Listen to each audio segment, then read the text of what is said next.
आचार्य प्रशांत को आप जानते हैं? रावण को आप जानते थे? तो आप अपने धर्म को कैसे देख कैसे समझते हैं?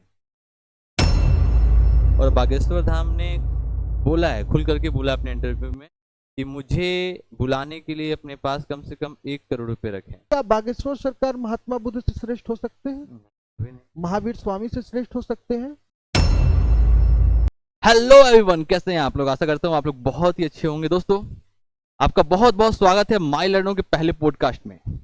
आज हमारे साथ हैं doctor Hemant Singh Rajput, director of अलंकार ट्यूटोरियल। मैं आपको बताऊं, सर की जितनी तारीफ की जाए उतनी तो कम है। सर ने M A, M Ed, NET, साथ ही साथ आर्कियोलॉजी से पीएचडी भी किया है। ज्ञान किसी भी टॉपिक की बात करेंगे खुल करके तथ्यों के साथ रखते हैं। आज का जो पॉडकास्ट शूट हुआ है वो धर्म के बारे में हुआ है। धर्म क्या है, कैसे वर्क करता है, क्या क्या ये जो लोग फैलाते हैं अफवाह, उस पर बात हुई है। साथ ही साथ आचार्य प्रशांत के ऊपर भी बातें हुआ है और बागेश्वर धाम सरकार के ऊपर भी बातें हुआ है। आप देखिए, आपको बहुत मजा आएगा। मुझे तो बहुत मजा आया क्योंकि पूरा सेशन एनर्जेटिक है बिल्कुल। देखिए, एंजॉय कीजिए और चैनल को सब्सक्राइब जरूर कर लीजिएगा। Thank you so much. Welcome sir. कैसे हैं सर? कैसा लग रहा है? ये अच्छा। बहुत अच्छा। सर, हम लोग बहुत बार मिल चुके हैं और जब भी मैं आपसे मिलता हूँ, मैं सच कहना चाहता हूँ, एक अलग लेवल का एनर्जी मैं आपके साथ फील करता हूँ। ठीक है? की बात है। और बहुत कुछ सीखने को मिलता है। दोस्तों, मैं आपको बता दूं, डॉक्टर हेमंत सिंह राजपूत सर हर चीज के ज्ञान रखते हैं। चाहे आप इनसे दर्शन शास्त्र का कोई प्रश्न पूछें, आध्यात्म उठाएं, विज्ञान का उठाएं या धार्मिक कोई भी प्रश्न उठाएं, ये हर चीज को बहुत ही तथ्यों के साथ हमेशा बताते हैं, समझाते हैं। और नॉर्मली जब भी मैं इनसे मिलता हूँ, कुछ ना कुछ ऐसा सीखने को मिलता है जो मैं डेफिनेटली नहीं जानता हूँ। आज हम लोग सर जो टॉपिक उठाए हैं वो धर्म है। मैं चाहता हूँ कि आप धर्म के बारे में कुछ मेरे कड़वे प्रश्न का उत्तर दें। जी बिल्कुल। और मैं ये प्रयास करूंगा कि आप जो भी प्रश्न पूछें हमसे, मैं उसको एक सत्य तर्क और प्रमाण के साथ उसको बताने का प्रयत्न करूं। हालांकि आपने मुद्दा बहुत बड़ा उठाया है। धर्म पे बोलने से पहले लोग काफी सोचते हैं, और ये आज के दौर का तो ऐसा मुद्दा बन गया है कि इस पे बोलने से भी लोग क्या करते हैं, बचते हैं। पर आपने ये मुद्दा उठाया, ये अच्छी बात है। और अभी तक जो भी चीजें मैंने इसके संदर्भ में जाना है, पढ़ा है या समझा है, और जो लोगों के लिए, मतलब मेरा ये मानना है कि इसकी जानकारी सबको होनी होनी चाहिए, चाहिए। मैं वो सारी चीजें आपको आज बताने का पूरा पूरा प्रयास करूंगा। बिल्कुल। मेरा सबसे पहला प्रश्न आपसे होगा कि धर्म क्या है? धर्म क्या है? हाँ, इसे थोड़ा बताइएगा, डिस्क्राइब करिएगा बिल्कुल, ताकि ना थोड़ा भी कंफ्यूजन ना बचे किसी के भी माइंड में। कि धर्म की महानता के बारे में तो हम बाद में चर्चा करेंगे। आपके सीधे प्रश्न का सीधा उत्तर मैं देता हूं। धर्म क्या है? तो पहले तो देखिए, धर्म के परिप्रेक्ष्य में या उसके संदर्भ में बहुत से विचारकों ने बहुत सारी बातें कही हैं। बिल्कुल। पुराणों में, वेदों में, और इसके साथ जितने भी पूरे संसार में धर्म हैं, उनके पवित्र ग्रंथों में जो विचार लिखे गए हैं, उन सारी चीजों में धर्म के बारे में बहुत सारी चीजें बताई गई। पीवी काले साहब एक राइटर हैं जिन्होंने धर्मशास्त्र का इतिहास नाम का एक पुस्तक लिखा है। उसको 3 एडिशन में उन्होंने लिखा है। और उन्होंने सबसे पहले धर्म को डिफाइन करते हुए ये कहा कि धारयते इति धर्मः, अर्थात जो कुछ भी हम धारण करते हैं वह क्या है? धर्म है। पर समस्या यहाँ पे यह उत्पन्न हो जाता है कि मनुष्य तो ऐसे जन्म से लेकर मृत्यु तक कुछ न कुछ धारण ही करता है। बिल्कुल। बिल्कुल। तो क्या सभी चीज को धारण करना धर्म के अंतर्गत रखा जा सकता है? तो सभी चीजों को धर्म के अंदर नहीं रखा जा सकता। ठीक। बहुत सारी ऐसी चीजें हैं जो धर्म से परे भी हैं। हालांकि एक किताबी भाषा में अगर हम इसको परिभाषित करें तो हम यही कह सकते हैं कि धारयते इति धर्म, जो कुछ भी हम सीखते हैं या धारण करते हैं या जो जानते हैं, वह क्या है? हमारा धर्म है। जो कुछ भी धारण करते हैं। जो कुछ भी धारण करते थोड़ा हैं। इसको एग्जाम्पल समझाएं। बिल्कुल। जैसे कि एक शिशु जब माता के गर्भ से धरती पे आता है तो वो बिल्कुल एक कोरे कागज के समान होता है। उसमें तार्किक शक्ति नहीं होती है, सोचने समझने का जो क्षमता है वो बहुत ज्यादा विकसित नहीं हुआ रहता है। तो जब वो एक नए परिवेश और नए वातावरण में आता है तो उस परिवेश में उन सारी चीजों को धीरे धीरे धीरे धीरे क्या करता है, सीखता है। धर्म और संस्कृति के परिप्रेक्ष्य में यही कहा जाता है कि ये एक पीढ़ी से दूसरे पीढ़ी में हस्तांतरित होते, इसको सीखा नहीं जा सकता। अब एक बच्चा जिस परिवार, जिस परिवेश, जिस वातावरण में पैदा होता है, उन्हीं चीजों को वो बचपन से देखता है, ठीक, और वही चीजें उसके अंदर धीरे धीरे परिलक्षित होने लगती हैं। तो वो जो चीज बचपन से देखता जा रहा है, सीखता जा रहा है, धारण करते जा रहा है, वह सभी उसके लिए क्या है, एक धर्म का है या अंग है। धर्म की उत्पत्ति कहाँ से हुई, अगर इसको हम लोग थोड़ा डिस्क्राइब करें तो? धर्म की उत्पत्ति के संदर्भ में ये कहा जाता है कि धर्म का उदय भय से हुआ। लोगों का ये कहना है कि धर्म का जो उदय हुआ था वो भय से हुआ, अर्थात डर से हुआ। और इसके पीछे लोग ये तर्क या प्रमाण देते हैं कि इंडस वैली सिविलाइजेशन, जो कि हमारे भारत का सबसे पहला नगरीय सभ्यता था, उस समय हम देखते हैं कि पूरा का पूरा सिविलाइजेशन जो था वो प्रकृतिवादी था। जब पृथ्वी पर मानव की उत्पत्ति हुई और जब आदि मानव वाला समय था, तो उस समय के जो मनुष्य थे वो बहुत सारी चीजों को आसानी से एक्सेप्ट नहीं करते। जैसे अचानक से सूर्य का उदय होना और चारों तरफ प्रकाश फैल जाना, फिर सूर्य का अस्त होना और अंधकार फैल जाना, फिर आकाश में तारे दिखना, इसके अलावा अचानक से बरसात होना, तूफान का आना या आग का लगना। तो इन सारी चीजों से क्या होता था कि जनहित का मतलब एक तरीके से क्षति होता था, नुकसान होता था। तो इससे लोग धीरे धीरे क्या होने लगे, भयभीत होने लगे, और उनके मन में ये डर बैठ गया कि कोई ऐसी सत्ता या कोई ऐसी चीज है जो इस तरीके की एक्टिविटी को क्या कर रहा है, कंट्रोल करता है, कर रहा है या कंट्रोल कर रहा है। तो वो उस सत्ता को या उस व्यक्ति को या उस शक्ति को प्रसन्न करने के लिए उसको क्या करने लगे, पूजने लगे, एक तरीके से उसको रिस्पेक्ट देने लगे, या उनके पास जो कुछ भी देने योग्य था उसको अर्पित करने लगे।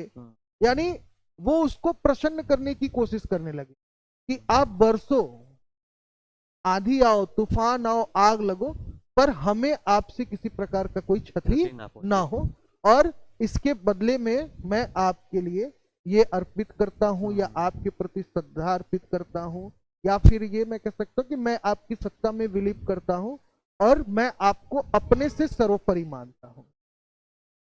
तो ऐसे ही धर्म की धीरे धीरे क्या हुई, उत्पत्ति हुई।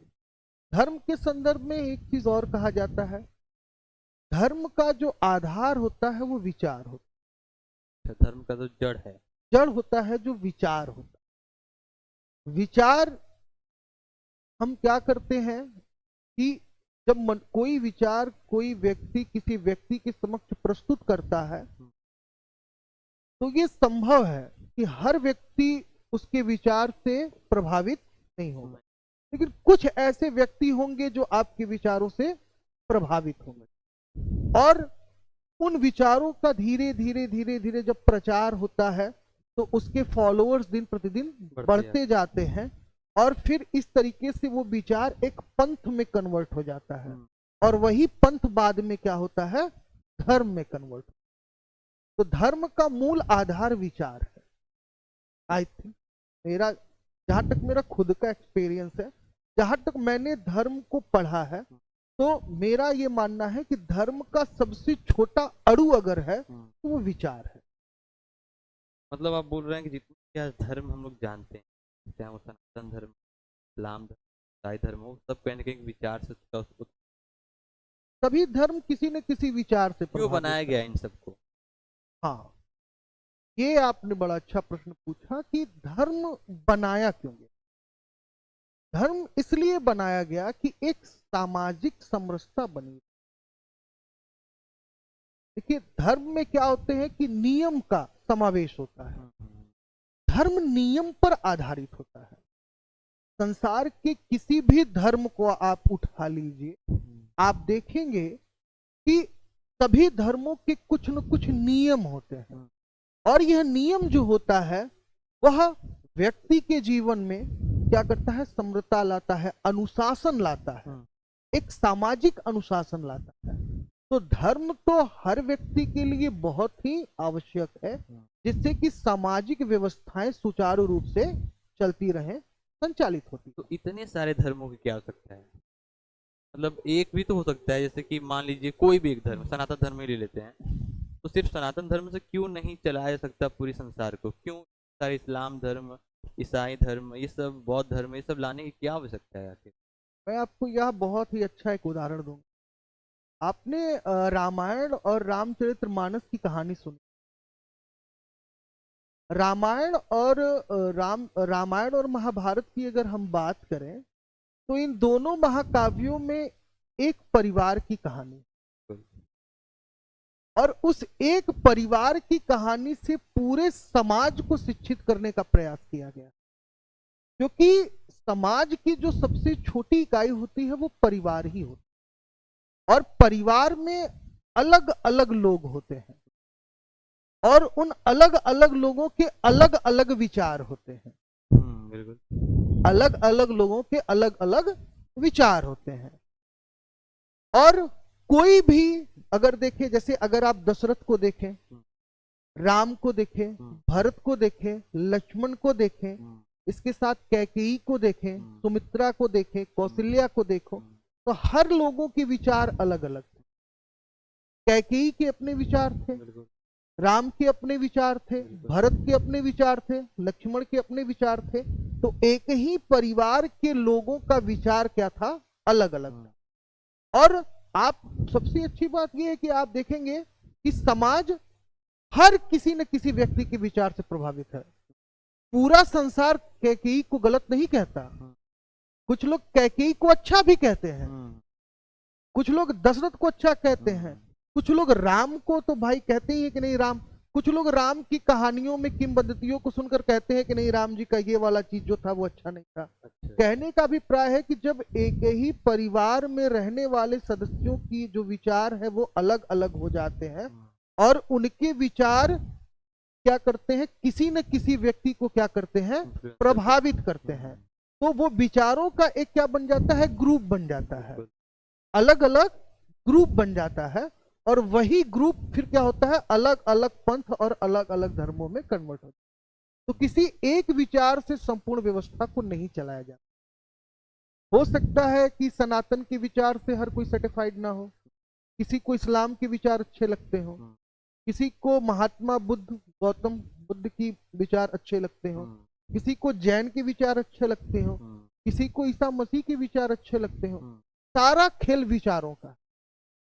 मतलब कि ऐसा भी है क्या कि हर धर्म को एक क्राइटेरिया दिया गया है कि यहाँ पे इतनी सारी चीजें, फिर उस धर्म में अलग चीजें, अगले धर्म में अलग चीजें हैं? धर्म एक है तो फिर क्राइटेरिया अलग अलग कैसे होता है ये? बिल्कुल, हमने आपको पहले ही बता दिया कि धर्म की उत्पत्ति विचार से, किसी हुई विचार से। तो धर्म, विचार सबके अलग अलग हो सकते हैं, तो धर्म भी अलग अलग हो सकते हैं। विचार कभी भी एक समान नहीं हो सकता। अगर एक कोई समूह है, कोई समाज है, और समाज में अलग अलग मनोवृत्ति के लोग निवास करते हैं, तो उनमें अलग अलग व्यक्तियों का अलग अलग विचार होगा। समझ रहे हैं? तो धर्म की अगर बात करें, अलग अलग धर्म, तो ऐसे अगर आप देखें तो भाई हम तो ये भी कह सकते हैं कि हर धर्म के जो विचार हैं वो एक दूसरे से कहीं ना कहीं जुड़े होते हैं। आप सनातन धर्म के विचार को पढ़ लीजिए, इस्लाम के विचार को पढ़ लीजिए, और इसके साथ साथ बौद्ध के विचार को पढ़ लीजिए, जैनिज्म को पढ़ लीजिए, ईसा मसीह को पढ़ लीजिए, पारसी को पढ़ लीजिए। दुनिया भर में जितने धर्म प्रचलित हैं, आप संसार के सारे धर्म को पढ़ लीजिए। केवल 2-3 चीजें मैं बताऊंगा, आप उसी से समझ लेंगे। सत्य बोलो। सभी धर्मों में सभी धर्म कहते हैं, सभी धर्म कहते हैं हिंसा ना करो, सभी धर्म कहते हैं। किसी के साथ गलत ना करो, किसी का हत्या ना करो, सभी धर्म कहते हैं। सनातन भी कहता है, इस्लाम भी कहता है, सब कहते हैं। सभी धर्म कहीं ना कहीं इन विचारों से है ना प्रभावित। तो कहने का अभिप्राय ये है कि बहुत पूरे धर्म को अगर मिला दिया जाए, सभी धर्मों का केवल एक ही उद्देश्य है, मानव जीव का कल्याण। तो बोल सकते हैं कि ये लोग अलग अलग कंपनी चला रहे हैं, तो कुछ लोग किसी कंपनी में है, कुछ लोग किसी कंपनी में, कुछ लोग किसी कंपनी। हम कंपनी नहीं कह सकते, हम विचारों का एक समूह कह सकते। ये हत्या वाला जब आप बोले तो पर इस्लाम धर्म में तो ये अलग है थोड़ा। इस्लाम के बारे में लोगों की धारणाएं बड़ी गलत, क्योंकि इस्लाम की जब उत्पत्ति हुई 1400-1500 साल पहले, जब इस्लाम की उत्पत्ति हुई, हजरत मोहम्मद साहब ने क्या किया, मक्का और मदीना वाला जो प्लेस था अरब वाला, वहां पे छोटे छोटे कबीले थे। कबीलों की स्थिति ये हुआ करती थी कि उनके पास संसाधनों की बड़ी कमी थी, वो असभ्य जातियां थी। जैसे हमारा विकास होमोसेपियंस से हुआ, हम तो सभ्य हैं, लेकिन हमारे ही कैटेगरी का अगर कोई आदि मानव है तो वो हमारे इतना सभ्य तो नहीं ना होगा। तो जो कबीले के लोग थे, उनके यहाँ संसाधनों की कमी थी। संसाधन की कमी होने के कारण वो अपनी जीविका को चलाने के लिए क्या करते थे, कोई ना कोई उपाय करते थे। जैसे आदि मानव की अगर बात करें तो भाई उनको जीना था, तो उनको खाना और पानी चाहिए, और उनको बनाने नहीं आता था, खेती करना नहीं आता था, तो वो जानवरों का क्या करते थे, शिकार करते थे, और उनके कच्चे मांस को क्या करते थे, खाते थे, क्योंकि उनको क्या करना था, जीना था, सरवाइव करना था। तो जो कबीले थे वो सरवाइव करने के लिए इस तरह की एक्टिविटीज को करते थे, और वही जीन्स जो है एक पीढ़ी से दूसरे पीढ़ी में क्या होने लगा, ट्रांसफर होने लगा। तो हजरत मोहम्मद साहब ने इन सभी कबीलों को अपने विचार बताए, और उन विचारों के अंतर्गत उन कबीलों को आपस में जोड़ा, और जोड़कर उन्होंने कहा कि अपने विचार को इस्लाम का नाम दिया, और उन कबीरों को जोड़कर क्या कहा कि ये पूरा का पूरा क्या रहेगा, इस्लाम। हजरत मोहम्मद साहब ने कभी नहीं कहा कि आप किसी का धर्म परिवर्तन कर लो। कुरान में आप पढ़ो, कहीं भी ऐसा नहीं है कि आप जबरन किसी का धर्म परिवर्तित कर लो, या किसी मंदिर को गिरा के वहां पे मस्जिद का निर्माण कर लो। हजरत मोहम्मद साहब के विचार कभी ऐसे नहीं थे। बीच में जो चीजें आई, बीच के जो लोग हैं, वो इन विचारों को कहीं ना कहीं डाइवर्ट, क्योंकि भाई हजरत मोहम्मद साहब को तो 1400-1500 साल हो गए। हजरत मोहम्मद साहब के थॉट, मैं आपको बताऊं, हम लोग एक गेम खेलते थे बचपन में। आप 4 बंदों को खड़ा करिए, आगे वाले को आप कान में कुछ फुसफुसाइए, ये वाला इसको बोलेगा तो आप जो बोलेंगे वो इसके पास नहीं रहेगा, फिर ये जब इसके पास बोलेगा तो इसके पास कुछ और जाएगा, लास्ट के पास जाएगा तो कुछ और जाएगा। तो जब 4 लोग में ही विचार बदल सकता है मिनटों में, तो यहाँ तो हजारों वर्षों की बात हो रही है। तो बीच में चीजों को लोगों ने क्या किया, डाइवर्ट किया, उसको दूसरा दिशा दिया अपने स्वार्थ के लिए। अच्छा, इसको हिंसा की बात है, हिंसा, किसी को मारना, किसी को जी, काटना, तो जो इस्लाम धर्म की जब बात हो रही तो मैं थोड़ा सा छेड़ता हूँ आपको। हाँ अवश्य छेड़े। क्यों अभी तक ये लोग मांसाहारी हैं, क्यों खाते हैं? मांसाहारी क्यों है? बहुत मांसाहारी मैं नहीं बोलूंगा, क्योंकि वो लोग खाना भी खाते तो सर्वाहारी होंगे। क्यों मांस खाते हैं? अच्छा, मतलब आप ये कहना चाह रहे हैं कि इस्लामिक लोग मांसाहार का सेवन ज्यादा करते ज्यादा हैं? करते क्यों? मैं बताता हूं।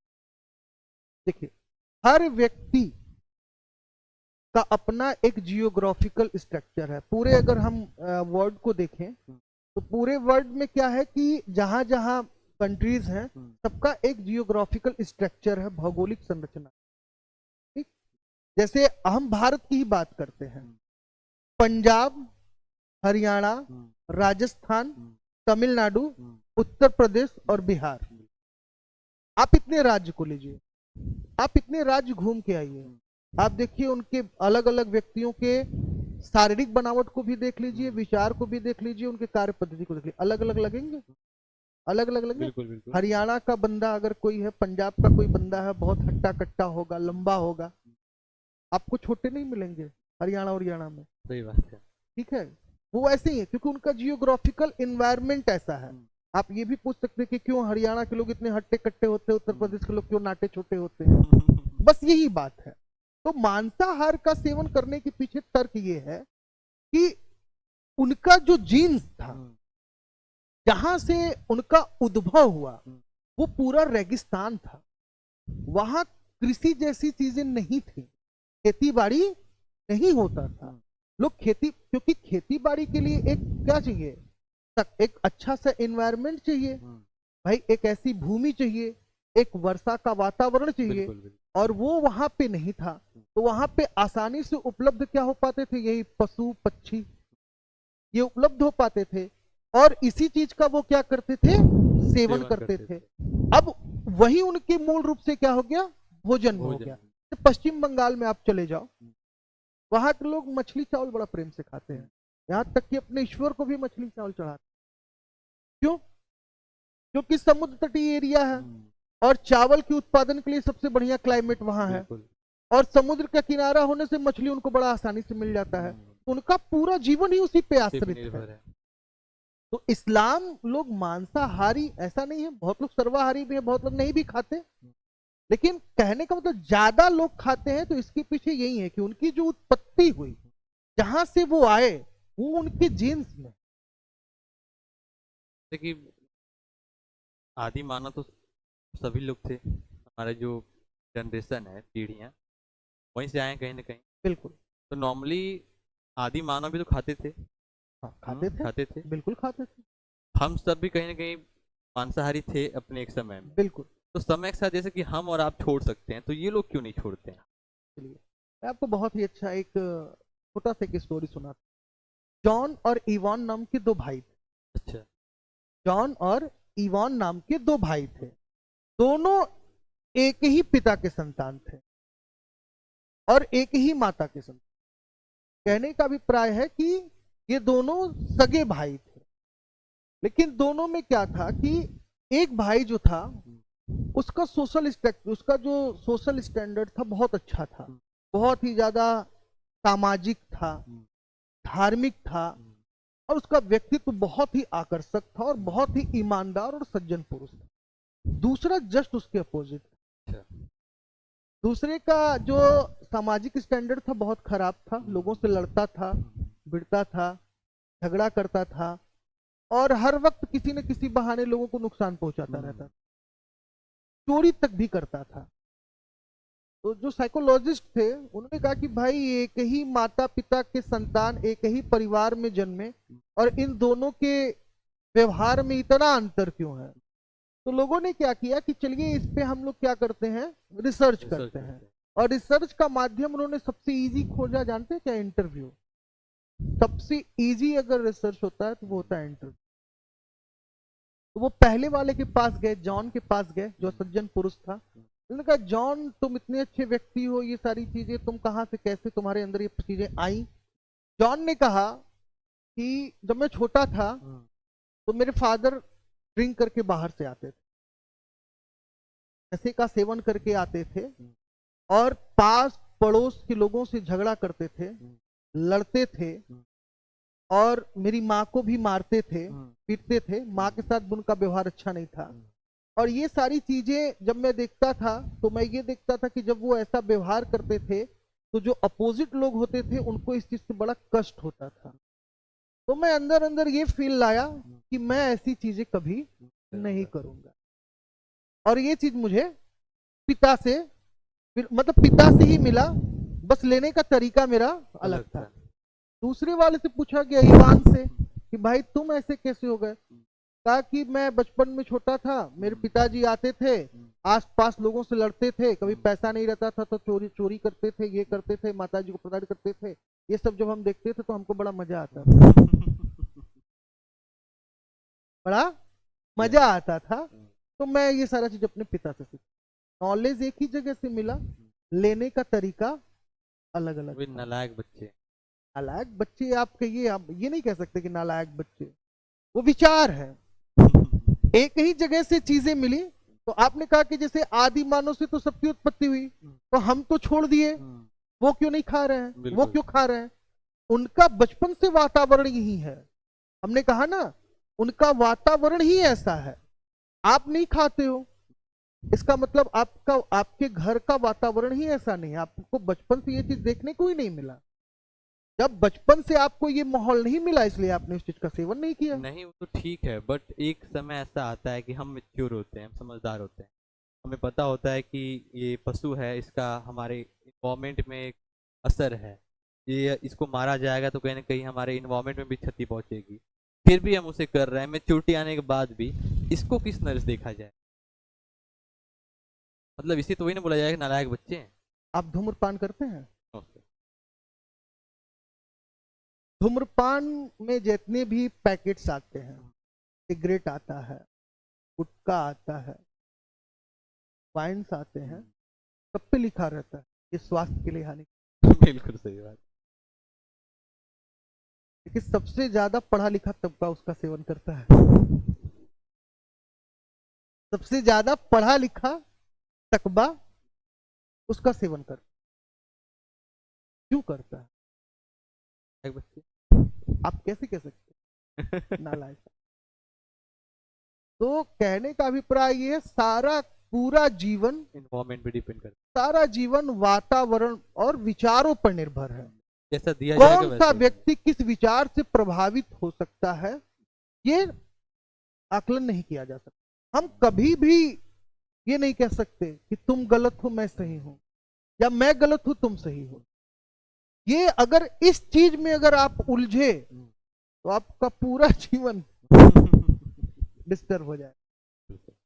चलिए, बहुत ही शानदार, गजब, बहुत कुछ क्लियर हो रहा है, आप लोग देखते जाइए। ठीक, सबसे बेहतरीन और सबसे, मेरे हिसाब से सबसे मेरा मन पसंदीदा यदि कोई प्रश्न है तो यही है।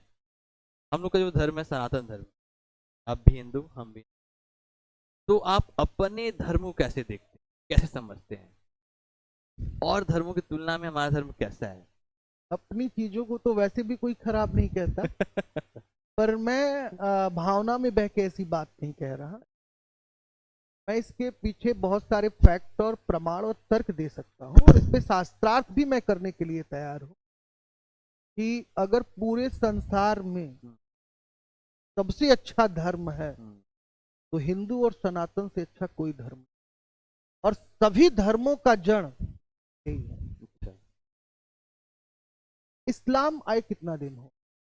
1400 साल। 1400-1500 साल। इसी तरीके से अगर ईसा मसीह की बात करें, ठीक है, तो ये आपका क्रिश्चियन जो है ये कितना दिन हो? लेकिन अगर हिंदू धर्म की बात करें तो ये बहुत प्राचीन काल से, इसका जड़ हमको कहां से मिलता है? सिंधु घाटी सभ्यता से मिलता है, उससे पहले भी मिलता है। तो बहुत पहले से इसका जड़ हमको मिलता है। और जितनी पुस्तकें हमको हिंदू धर्म पे मिलती है, सनातन धर्म पे मिलती है, दुनिया के किसी धर्म पे नहीं मिलती। जितनी भी, और मैं आपको एक बड़ी अच्छी चीज बताऊं, जितने भी धर्म की उत्पत्ति हुई है, सब कहीं ना कहीं हिंदू धर्म से या हिंदू धर्म के विचारों से प्रभावित। कुछ विचारों का खंडन करेंगे, लेकिन घुमा फिरा के फिर उन्हीं के विचारों को क्या करते हैं? प्रदर्शित करते। अब आपने एक बड़ी अच्छी बात की, सनातन, तो आजकल ये बड़ा विवाद का विषय रहा है। लोग कहते हैं सनातन नाम का कोई धर्म ही नहीं है, सनातन का तो कोई जिक्र ही नहीं है कहीं। तो बोलते हैं हिंदू का जिक्र है पर सनातन का जिक्र नहीं। सनातन, देखिए हिंदू धर्म क्या था? हिंदू धर्म एक ऐसा धर्म है जो कि सबको अपने में शामिल करने की बात कर, उसी का पर्याय शब्द है जो क्षेत्रीय बोली से प्रभावित होकर निकला, सनातन। यानी जो मतलब जो सभी विचारों को अपने तन में धारण करे, वही कौन है? सनातनी है। जो सबके विचारों का स्वागत करे, वो कौन है? सनातनी है। जो सबके धर्म का आदर करे, वही सनातनी। अपने धर्म का प्रदर्शन करे वो सनातनी नहीं है। जो सबके धर्म को अपने में सम्मिलित करे और सभी धर्मों के प्रति आदर प्रकट करे, सच्चे मायने में वही सनातन। तो सनातन क्षेत्रीय बोली के प्रभाव से जो है बना, और ये हिंदू धर्म का ही पर्याय है। इसे किसी अलग से या किसी अलग धर्म से जोड़ने का जो प्रयत्न करता है, ये बिल्कुल ही निराधार है और गलत है।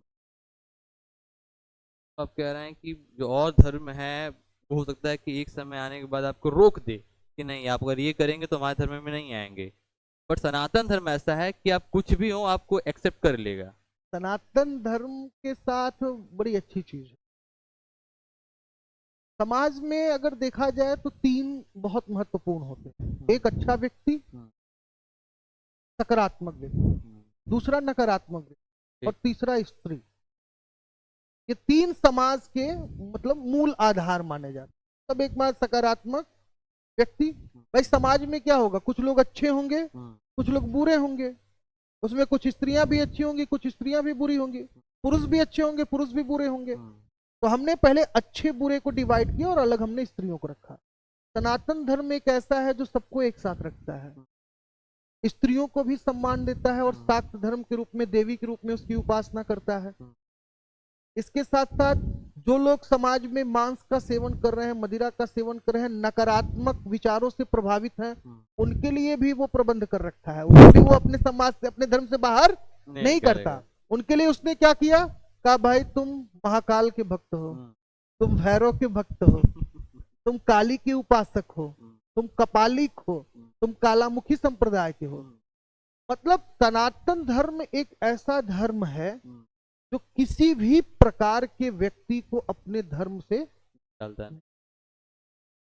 हर प्रकार के व्यक्ति को अपने में सम्मिलित करने की क्षमता अगर किसी धर्म में है तो उस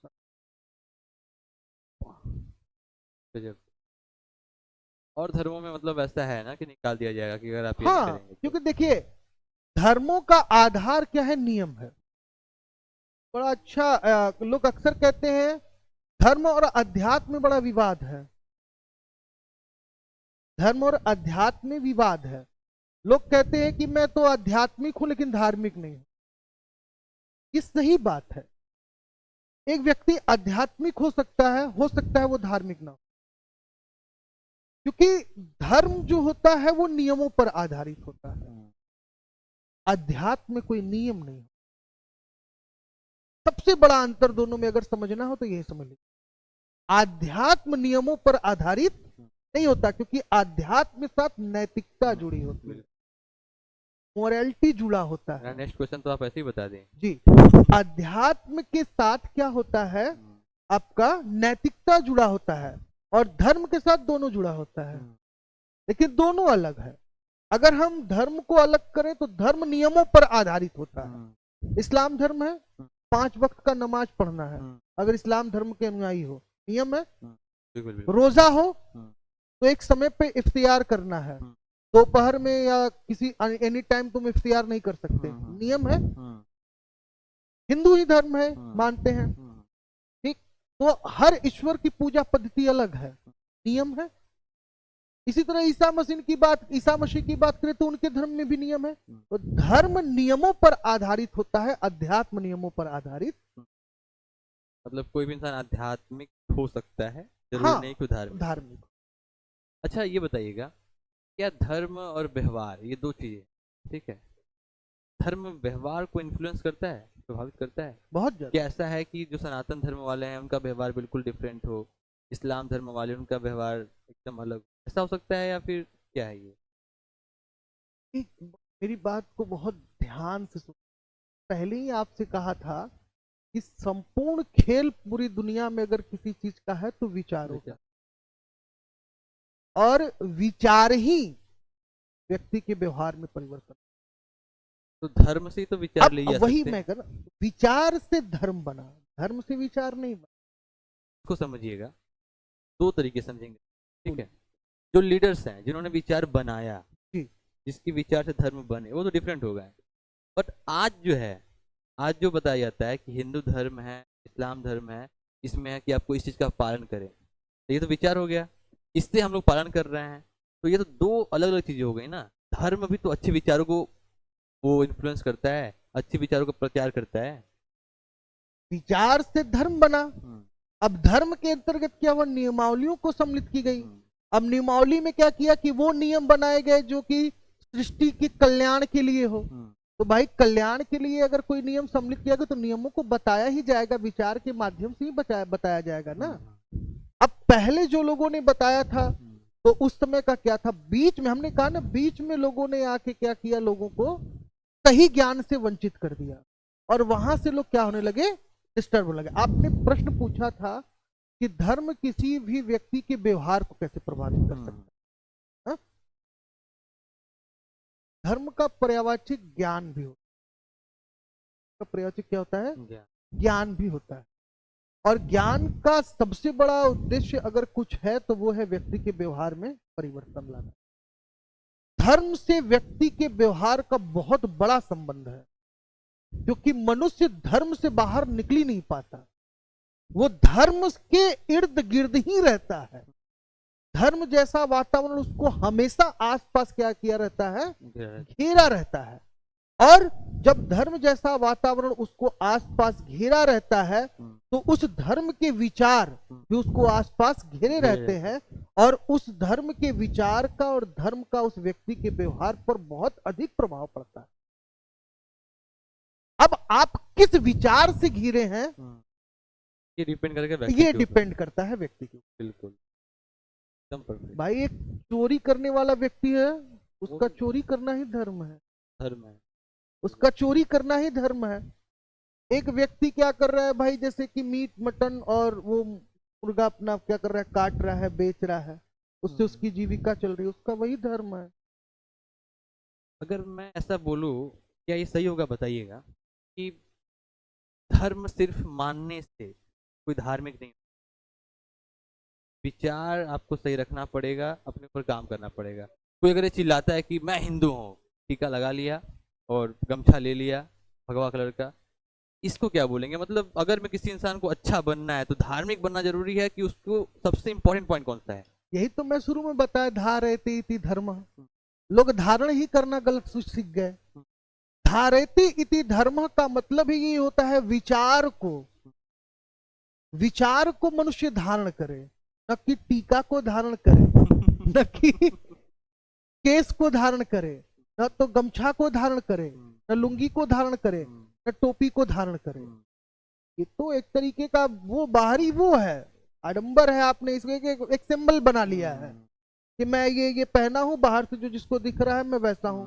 मैं अंदर से क्या हूं पता ही नहीं, मैं अंदर क्या हूं पता ही नहीं, बस बाहर से जिसको जो दिख रहा है वो उसी चीज को एक्सेप्ट कर रहा तो है। अच्छा बनना है तो धार्मिक होना बस जरूरी नहीं है, आपको अपने व्यवहारों पर भी काम करना पड़ेगा। मतलब वो सोच जो आपको बदलेगा उसके ऊपर काम करना है। अच्छा सर, सबसे इंपॉर्टेंट क्वेश्चन, लास्ट क्वेश्चन है कि जो आजकल हो रहा है, इतने सारे बाबा लोग आए हुए हैं, ठीक है, आप यूट्यूब पर भी वीडियो उनके देखते होंगे, इतने सारी संस्थाएं, धार्मिक संस्थाएं हैं, क्या ये धार्मिक संस्थाएं हमारे देश को आगे की तरफ ले जा रही हैं? और सबसे इंपॉर्टेंट, क्या ये भड़काने का काम भी कर रही हैं? ताकि मैं बोलता हूँ नॉर्मली, ठीक है, जो पॉलिटिक्स होता है, पॉलिटिक्स तो मैं ले रहा हूँ क्योंकि बहुत बड़ा मुद्दा है कि ये लोग कहते हैं कि बाबा लोग भड़काते हैं, हिंदू को भड़काते हैं, मुसलमान को भड़काता है। तो क्या ये है, क्या जरूरी है हमारे देश के लिए वो धार्मिक जो संस्थाएं हैं, या फिर वो सब व्यर्थ हैं? आपके नजर में क्या है ये? क्या अगर लंका का राजा अगर विभीषण रहा होता तो राम रावण का युद्ध होता? कभी नहीं। नेतृत्व, जिस समूह का, जिस ग्रुप का, जिस विचार का जो नेतृत्व कर रहा है, अगर नेतृत्व करने वाला ही व्यक्ति गंदा है तो लोग गंदे ही तैयार हो। नेतृत्व करने वाला अगर व्यक्ति गंदा है या गलत विचार रखता है या गलत विचार को परोसता है तो उससे जो पीढ़ी तैयार होगी वो गलत विचार वाला ही तैयार होगा। और आजकल दुनिया के लोग इतने सेल्फिश हो गए हैं खुद को रिप्रेजेंट करने के लिए। भाई बुद्ध को आप देखिए, बुद्ध ने क्या किया, अपना जीवन परिवार और छोड़ दिया। बड़ा अच्छी बात बता, बुद्ध ने अपना परिवार और छोड़ दिया, बिल्कुल। अपना राजशाही व्यवस्था छोड़ दिया, वन में चले गए, कठोर तपस्या किए। राजा का लड़का वन वन घूम रहा है, पैदल पैदल घूम के अपने धर्म का प्रचार प्रसार कर रहा है, और इसी कष्ट में वो मर जा रहा है। और एक नए पंथ का निर्माण हो जा रहा है, किसका? बौद्ध धर्म का। अब उसी धर्म को जो संचालित कर रहा है वो एसी में घूम रहा है, कार में घूम रहा है, हेलीकॉप्टर से घूम रहा है। समझ ना, बड़ा हंसी आता है हमको कि जिस राम ने 14 वर्ष पैदल पैदल घूमा वन में, उसकी कथा सुनाने के लिए लोग हेलीकॉप्टर से जाते हैं और उसकी कथा सुनाते हैं। जिस राम ने संपूर्ण सुखों का त्याग कर दिया, उस राम की गाथा सुनाने के लिए लोग संपूर्ण सुख लेते हैं, एसी लगवा लेते हैं, कूलर लगा रहता है, ऊपर पंखा चला रहता है, जरा सा बाबा जी को गर्मी नहीं होना चाहिए। मतलब एक ऐसे पुरुष की कहानी सुना रहे हैं जिसका जीवन तकलीफ में बीता, संघर्ष में बीता, उसने समस्त प्रकार के भौतिक सुखों का त्याग कर दिया। यह कहानी हम खुद भौतिक सुख लेकर उसको सुना रहे हैं। तो मतलब ये आपके तो हिसाब से वही बात हो गई कि एक आदमी 20 रुपए की दवा के बगैर मर गया, ये बताने के लिए टीवी पर हम 20 करोड़ लेते हैं। तो मतलब आपके हिसाब से ये सब फालतू है? बिल्कुल फालतू, सब कुछ फालतू है। इसलिए फालतू है क्योंकि कहने का अभिप्राय मेरा ये ना, नेतृत्व जब तक लोगों, देखिए धर्म का सबसे बड़ा अंग जानते हैं क्या होता है? बुद्ध ने क्या, मतलब संसार के जितने भी पथ प्रदर्शक हुए, जिन्होंने अपने विचारों को, अपने पंथ को रिप्रेजेंट किया, धर्म का सबसे बड़ा मूल तत्व है, यानी आपके किसी भी रिलीजन का सबसे इंपॉर्टेंट अगर कोई एलिमेंट है तो त्याग है। त्याग, जब तक आपके अंदर त्याग की भावना नहीं आएगी, तब तक ना तो आप धार्मिक हो सकते हो और ना धर्म का प्रचार प्रसार कर सकते हो। हाँ ठीक है, विचारों को आजकल लोग अपने विचारों को एक से जगह से दूसरे जगह पहुंचाने के लिए बहुत ही अच्छा सिस्टम आ गया है भाई। इंटरनेट का जमाना है, सोशल नेटवर्क्स हैं, रील्स बनते हैं, शॉर्ट वीडियो बनते हैं, यूट्यूब है। आप अपने विचारों से लोगों को बहुत जल्दी जोड़ लेते हैं। तो मैं अच्छी ये चीज को मैं समर्थन करता हूं कि अगर भाई, अगर आपके विचार, आपके पास अच्छी चीजें हैं तो वो आप बाहर लाओ और लोगों के पास वो अच्छी चीजें जानी चाहिए, क्योंकि हर व्यक्ति उस अच्छी चीज को जाने और समझे। उसे धर्म के नाम पे मत लेके आओ। हाँ, उसे तुम धर्म के नाम पर मत लेके आओ, वो तुम्हारे विचार हैं, उस धर्म के विचार नहीं। जैसे कि अच्छा, एक कड़वा प्रश्न है, आचार्य प्रशांत को आप जानते हैं? बहुत ही जबरदस्त बोलते हैं, उन्हें आप किस नज़र से देखते हैं? क्या वो धर्म के ऊपर बोलते हैं या फिर उनका विचार सही है? क्योंकि वो बहुत सारे कंट्रोवर्सी उनके नाम पे चलते हैं, हर एक बात में ऐसा मुझे लगता है कि वो चाहते हैं कंट्रोवर्सी हो जाए, हर एक बात में लोग छेड़ें। तो वो भी बहुत सारा शो चलाते हैं, जैसे गीता का सार ऐसे करके बहुत सारा शो चलाते हैं। तो आप क्या बोलेंगे उन्हें कि वो हमारे समाज के लिए कैसा है? रावण को आप जानते थे? बिल्कुल। रावण को आप जानते हैं? तो ये भी जानते होंगे कि रावण बहुत विद्वान था, उसको बहुत सारे वेदों का ज्ञान था, धर्म का ज्ञान था, अध्यात्म का ज्ञान था, सारी चीजें थी उसके अंदर। ठीक ठीक। फिर भी वो इस तरह की एक्टिविटी क्यों किया, या इस तरह की चीजों को वो क्यों किया कि दूसरों को प्रताड़ित करना, ऋषियों को प्रताड़ित करना, या किसी की स्त्री को हर लाना, ये ऐसा वो क्यों किया? क्या रीजन था? कई को लगा कि अहम ब्रह्मस्मि, शायद यही रीजन था। ये भी तो हो सकता है कि वो लोगों का ध्यान अपनी तरफ आकर्षित करना चाहता हो। हाँ, ये भी हो सकता है। हो सकता है। बिल्कुल हो सकता है। तो रही बात पर्सनली अगर प्रशांत जी के विचारों की, तो देखिए दुनिया में हर काल में अलग अलग दार्शनिक रहे हैं, अलग अलग विचारक रहे हैं। और इस देश की और इस विश्व का सबसे अच्छा यही है कि आदमी अपने विचारों को स्वतंत्र रूप से प्रस्तुत कर सकता है। बिल्कुल। तो अलग अलग विचार के लोग रहे हैं। जैसे ओशो का नाम आप सुने होंगे, रजनीश ओशो। शुरू शुरू में उनके विचारों का बहुत विरोध हुआ, और आज मैं देखता हूं कि मैक्सिमम जितने भी फिलोसफर्स हैं उन्हीं के थॉट को यूज करते हैं। बिल्कुल, ये मैं एग्री करता हूं। रजनीश ओशो के थॉट को बोल बोल के आज लोग वायरल हो रहे हैं। कहीं ना कहीं एसआर प्रशांत का भी मुझे लगता है कि उन्हीं से इंस्पायर है। मैं आपको यही बताना चाह रहा था और आपने खुद अपने से कह दिया। मेरे कहने का मतलब यह है कि हमारे यहाँ भारतीय दर्शन में एक चारवाक दर्शन चलता था। चारवाक दर्शन के विचार बड़े क्रांतिकारी होते थे, और ये शुरू से ही है, आज से नहीं। आप देखिए, जब प्राचीन काल में जाएंगे तो आपने वशिष्ठ और विश्वामित्र दो लोगों का नाम सुना होगा। तो वशिष्ठ और विश्वामित्र कोई एक व्यक्ति नहीं था, क्योंकि आप देखिए अगर द्वापर में देखें तो भी वशिष्ठ और विश्वामित्र का नाम आता है। त्रेता में अगर जाए, यानी कृष्ण के टाइम भी विश्वामित्र और वशिष्ठ का नाम आता है। अगर हम त्रेता में जाए राम के टाइम, तो भी विश्वामित्र और वशिष्ठ का नाम आता है। तो भाई एक व्यक्ति एक युग से दूसरे युग तक कैसे जिंदा रह सकता है? उसके विचार जिंदा रह सकते हैं, उसके विचार जिंदा रह सकते हैं, वो व्यक्ति जिंदा नहीं रह सकता।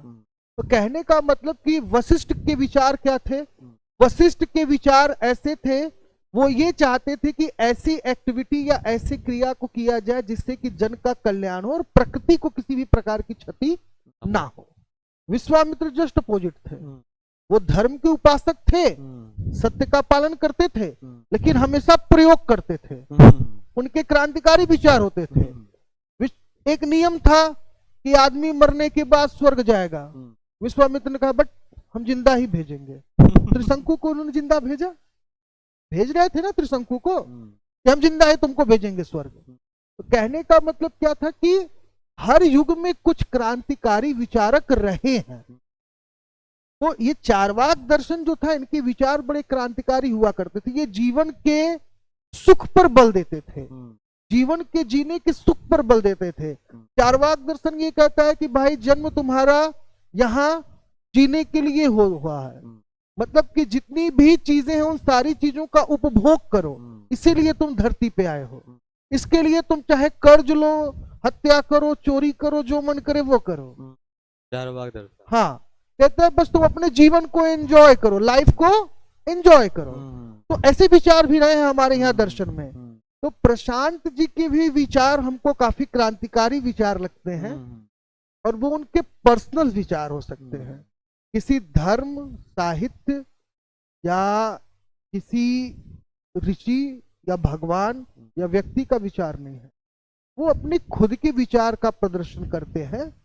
अब लोग उसको माने या ना माने, उन्होंने कभी किसी पे बल नहीं दिया कि मैं जो कह रहा हूं उसको तुम मानो। उन्होंने कभी ये भी नहीं कहा कि मैं ही सही हूँ। सही बात। उनके विचार हैं, उन्होंने लोगों के समक्ष रखा। उनके विचार थे, वो लोगों के समक्ष अपना विचार रखे। अब लोग उसके विचार को एक्सेप्ट करें ना करें, ये लोगों पे निर्भर करता है। आगे हम सरकार को कैसे आप देखते हैं? अच्छा, इन लोग का इंपॉर्टेंस कितना है हमारे समाज में? ना रहने से क्या नुकसान हो जाएगा? ना रहने से क्या नुकसान हो जाएगा? कुछ भी नहीं। किसी के रहने ना रहने से दुनिया थोड़ी रुकती है। दुनिया एक सर्किल, एक रूट है, वो अपना चलता रहेगा। कोई रहे या ना रहे उससे कोई फर्क दुनिया को पड़ने वाला नहीं है। उसकी व्यवस्थाएं संचालित होती रहेंगी।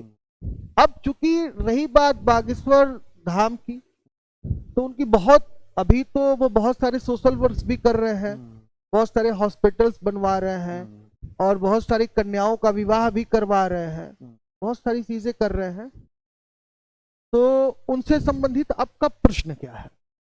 क्या देखते हैं उन्हें सही कर रहे हैं तो या वो अभी भी? तो अभी आपने जो पहले बोला कि राम खुद वनवास गए थे, 14 साल उन्होंने त्याग किया, और उन्हें की कथा सुनाने वाले लोग एसी में चलते हैं। और बागेश्वर धाम ने बोला है, खुल करके बोला अपने इंटरव्यू में कि मुझे बुलाने के लिए अपने पास कम से कम 1 करोड़ रुपए रखें, उसके बाद ही आप मुझे सोचे बुलाने के बारे में।